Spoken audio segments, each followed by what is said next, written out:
साथ स्वाति सिंह और आप देख रहे हैं दी कंटा।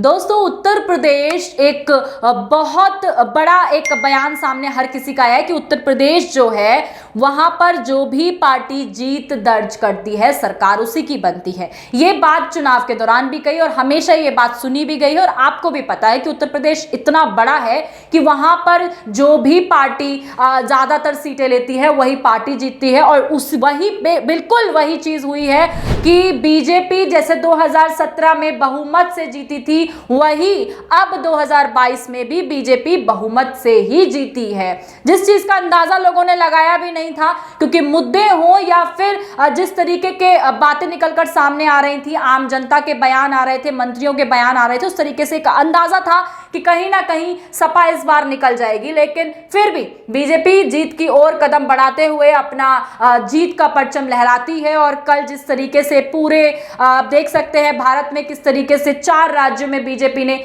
जीत दर्ज करी और वहां पर भी किस तरीके से होली मनाई गई, एक पूरा त्योहार का माहौल था वहीं पे दोस्तों। लेकिन कुछ ऐसी सीटें भी हैं उत्तर प्रदेश में जो बीजेपी के खाते में हमेशा से रही हैं और इस बार वो बीजेपी के खाते से चली जाती हैं और वो बीजेपी के खाते से निकलकर समाजवादी पार्टी के खाते में जाती हैं।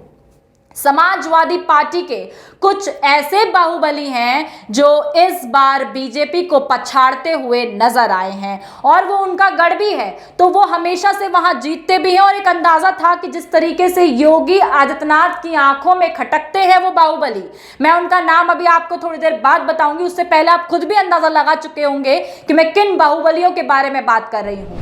दोस्तों, जिस तरीके से बुलडोजर नीति योगी आदित्यनाथ ने 2017 में सरकार बनने के बाद चलाई थी, जिस तरीके से उन्होंने इस चीज का ऐलान खुलेआम किया था कि बुलडोजर चलाकर तमाम माफियों का, गुंडों माफियों का खात्मा कर देंगे, वो चीज उन्होंने 2017 में शुरू करी और अब तक वो उन्होंने जो वोट भी अपने साइड करे हैं और अपने चुनावी प्रचार में जो बात रखी है वो यही रखी। आपको भी पता होगा कि बुलडोजर नीति जो सबसे मेन मुद्दा रहा है कि वहां से यानी उत्तर प्रदेश से सबसे ज्यादा गुंडा और माफियों का खात्मा करना। दोस्तों, सबसे बड़ा नाम अगर बाहुबलियों में मैं लूंगी, एक ऐसा बादशाह, यानी कि मैं बात करूंगी रामपुर से, पहले रामपुर से शुरुआत करते हैं। रामपुर का बादशाह आजम खान की बात करते हैं। 2017 में जब बीजेपी की सरकार बनती है दोस्तों, तो उस वक्त से आजम खान योगी आदित्यनाथ की आंखों में खटक रहे थे और 2019 में उनके पूरे परिवार को जेल में भेज दिया जाता है और उसके बावजूद भी अब जब 2022 में आजम खान चुनाव में खड़े होते हैं, उनको जमानत नहीं मिलती है। उनके ऊपर, आजम खान के ऊपर 100 से ज्यादा मुकदमे दर्ज होते हैं।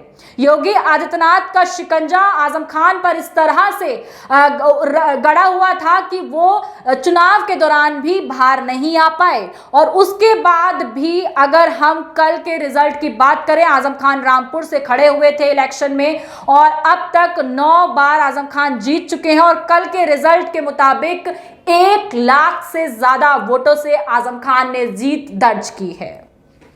ये आजम खान की बात हो गई। वहीं पर आजम खान के बेटे अब्दुल्ला आजम खान की अगर हम बात करें तो अब्दुल्ला आजम खान भी स्वाट सीट से चुनाव लड़ रहे थे और उनको जमानत मिल चुकी थी। चुनाव शुरू होने से कुछ दिनों पहले ही अब्दुल्ला आजम खान को जमानत मिली थी। जमानत में अब्दुल्ला आजम खान बाहर आए और अपना चुनावी प्रचार भी उन्होंने किया, लेकिन आजम खान ने कोई चुनावी प्रचार नहीं किया। उसके बाद भी आजम खान जो है भारी बहुमत से, भारी वोटों से जीत दर्ज करते हैं। 1,30,000 से भी ज्यादा वोट आजम खान को मिले हैं। उसके बाद अब्दुल्ला आजम खान स्वाट सीट से जीत दर्ज करते हैं। 1,12,000 से ज्यादा वोट अब्दुल्ला आजम खान को मिलते हैं। और यही नहीं दोस्तों, अगर हम बात करें और बाहुबलियों की भी जिनको योगी आदित्यनाथ ने, जिनके ऊपर बुलडोजर चलाते हुए उनको जेल का रास्ता दिखाया था, अगर हम बात करें नाहिद हसन की, नाहिद हसन का भी यही हाल रहा है। वो एक दूसरे बाहुबली की अगर हम बात करते हैं, वो भी बाहुबलियों की और एक स्ट्रॉन्ग बाहुबली की कैटेगरी में आते हैं। नाहिद हसन के भी यही है कि नाहिद हसन कैराना सीट से, जो कि जहां पर अमित शाह को भी चुनावी प्रचार करने के लिए जाना पड़ा था, उसके बाद भी सीट जो है कैराना सीट बीजेपी के खाते में नहीं आती है। कैराना सीट अगर हम बात करें, कैराना सीट जाट लैंड जहां पर इस वक्त मैं आपको बताती हूं कि अगर हम आंकड़ों की बात करें, कल तक नाहिद हसन पीछे चल रहे थे शुरुआत से, लेकिन शाम के वक्त क्लियर कट होना शुरू हो गया, पिक्चर क्लियर होनी शुरू हो गई। नाहिद हसन जो है पूरे 25,000 से ज्यादा वोटों से जीत दर्ज करते हैं, 25,000 वोट से ज्यादा जीत दर्ज करते हैं और नाहिद हसन की जीत होती है कैराना में।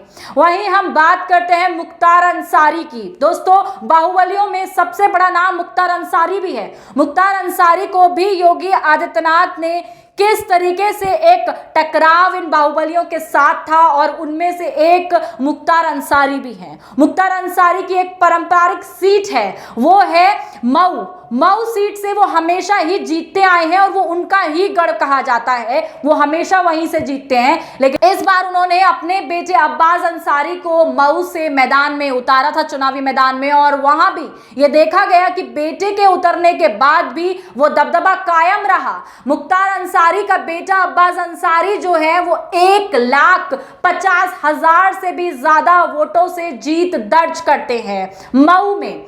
तो दोस्तों, जिस तरीके से मैंने आपको बताया कि आजम खान हो, आजम खान के बेटे अब्दुल्ला आजम खान हो, या नाहिद हसन हो, या फिर मुख्तार अंसारी के बेटे अब्बास अंसारी हो, ये सब ऐसे बाहुबली हैं जो कहीं ना कहीं योगी आदित्यनाथ की आंखों में खटकते आए हैं। और यही बाहुबली जो हैं किस तरीके से चाकू की नोक पे ना होते हुए भी, जेल में कैद होते हुए भी जीत की ओर कदम बढ़ाते हैं और जीतते भी हैं। भारी वोटों के डिफरेंस से जीतते हैं। जहां पर बीजेपी प्रत्याशियों को पीछे छोड़ते हुए ये सपा के प्रत्याशी, जो कि एक अलग ही पहचान रखते हैं जनता के बीच, और जनता इनको बाहुबलियों की नजरों से देखने के बावजूद भी इनके ऊपर दोस्तों इतने सारे मुकदमे दर्ज हैं, 100 से ज्यादा, 40 से ज्यादा, 50 से ज्यादा, यहां तक कि आजम खान के पूरे परिवार तक को जेल में डाल दिया गया। उसके बावजूद भी आप सोच सकते हैं कि कोई असर नहीं पड़ता इनकी फैन फॉलोइंग्स पर। उसके बाद भी भारी बहुमत से ये बाहुबली जीत की ओर कदम बढ़ाते हैं। जैसे मैंने आपको बताया कि आजम खान, अब्दुल्ला आजम खान, नाहिद हसन और उसके बाद मुख्तार अंसारी के बेटे अब्बास अंसारी, ये सब के सब कहीं ना कहीं इनके बयान भी ऐसे सामने आए और उसके बावजूद भी ये देखा गया कि किस तरीके से अब्बास अंसारी के ऊपर तो एफआईआर भी दर्ज हुई थी, जहां पर उन्होंने पुलिस कर्मियों को लेकर और अधिकारियों को लेकर ऐसी टिप्पणी कर दी थी अपने चुनावी प्रचार के दौरान कि उनके ऊपर एफआईआर दर्ज हुई। उसके बावजूद भी ये लोग जीतते हैं और जीत की ओर कदम बढ़ाते हुए भारी वोटों से जीतते हैं। दोस्तों, बहुत बड़ी चीज है, भारी वोटों से जीतते हैं। तो कहीं ना कहीं इन्होंने योगी आदित्यनाथ को एक करारा जवाब भी दिया है कि दम इंसान में होना चाहिए, और जिस तरीके से उन्होंने उसको प्रस्तुत भी किया है, किस तरीके से इन्होंने जीत दर्ज की है, भारी वोटों से 1 लाख के पार जाकर इन बाहुबलियों ने जीत दर्ज की है दोस्तों।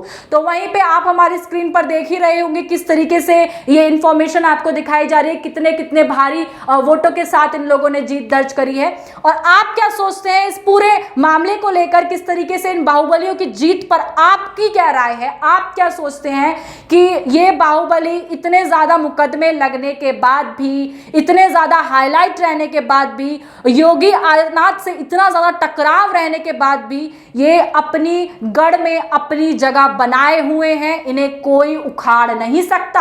आपकी क्या राय है? आप क्या सोचते हैं? हमें कमेंट कर जरूर बताएं। अगर अभी तक आपने हमारे चैनल को सब्सक्राइब नहीं किया तो सब्सक्राइब करना बिल्कुल ना भूलें, क्योंकि तमाम ऐसी खबरें होती हैं जो आप तक हम पहुंचाते हैं, और आप हमारे चैनल को सब्सक्राइब करेंगे तो डेफिनेटली आपको वो खबरें टाइम टू टाइम दिखती रहेंगी, मिलती रहेंगी। तमाम जानकारी खबरों के लिए हमारे साथ जुड़े रहें, देखते रहें दी घंटा। Thank you.